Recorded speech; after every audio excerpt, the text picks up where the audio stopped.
Bueno, al final de la Segunda Guerra Mundial parecía que las relaciones entre los aliados iban por buen camino. El problema vino cuando finalizó el conflicto bélico, comenzó la Guerra Fría y a partir de ahí ya hubo discrepancias, más debido sobre todo a las diferencias en el ámbito político, socioeconómico, estratégico, etcétera, etcétera, etcétera. Al finalizar la Segunda Guerra Mundial, Europa entró en declive.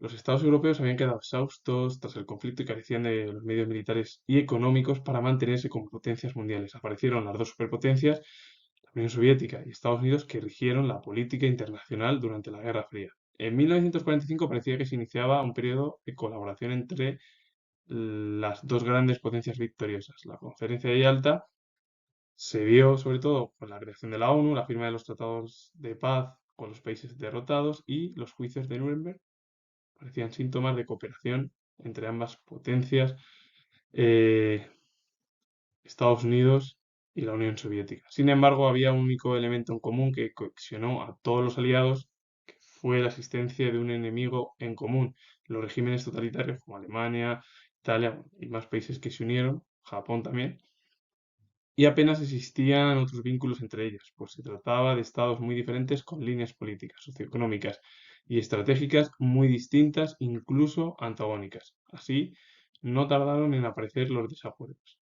Europa, con el final de la Segunda Guerra Mundial, tuvo problemas económicos debido a las infraestructuras y también militares. Y todo ello supuso pues, el fin de la hegemonía europea a nivel mundial. Estados Unidos y la Unión Soviética consolidaron su poder y comenzaron a dirigir la política internacional durante la Guerra Fría.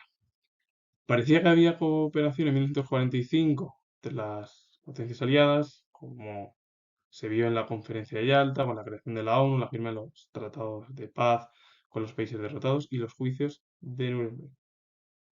Parecía al final que Estados Unidos y la Unión Soviética iban a cooperar. Pero el problema era que solo tenían un enemigo en común, que eran los regímenes totalitarios de Alemania, Italia, Japón que se unió y bueno, más países, porque no tenían ningún vínculo en el ámbito político, socioeconómico y estratégico, y todo ello era lo contrario de un régimen al otro. Y ahí es cuando comenzaron a verse los desacuerdos entre las dos principales potencias. Ya en la conferencia de Potsdam puso de manifiesto las diferencias de intereses entre ambos países. Además, el fin del acuerdo de préstamo y arriendo por el que Estados Unidos daba un trato económico de privilegio a la Unión Soviética los distanció aún más. Claro, el enfrentamiento fue gestándose entre 1945 y 1946 para manifestarse abiertamente a partir de 1947. El primer desencuentro que tuvieron las dos potencias fue lejos del espacio europeo, en Irán. En 1946 se acordó la retirada de las tropas aliadas que ocupaban el territorio iraní, pero la Unión Soviética se negó a retirarse y mantuvo el control de algunas provincias del norte del país.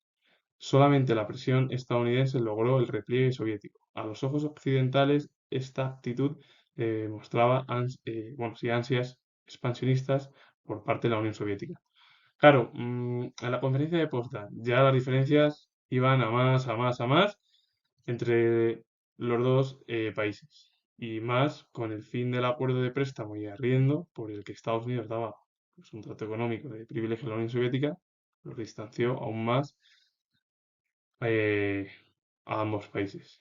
Claro, esa gestación de crisis entre las dos potencias provocó que entre 1945 y 1946 iba ahí en aumento hasta que ya en 1947 se vio de manera abierta. Y claro, el primer desencuentro entre los dos países se produjo en Irán cuando en 1946 se acordó la retirada de las tropas aliadas del territorio iraní, algo que la Unión Soviética se negó, ya que todavía tenía el control sobre algunas provincias del norte del país.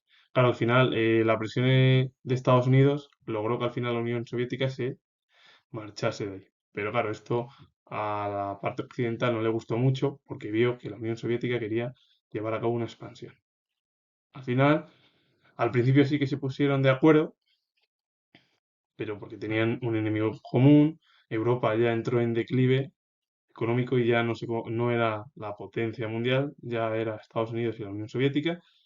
Y claro, los desacuerdos parecían eh, más aún de forma abierta, aunque en la conferencia de Yalta pues, parecía que iba a haber acuerdos entre la Unión Soviética y Estados Unidos, pero finalmente no los hubo y comenzó una tensión durante la Guerra Fría entre ambos países con los dos bloques que eran los países aliados de sus fronteras. Comento que tengo logrado de historia. Si os ha gustado este vídeo, darle a like, suscribiros y comentar. Saludos. Adiós.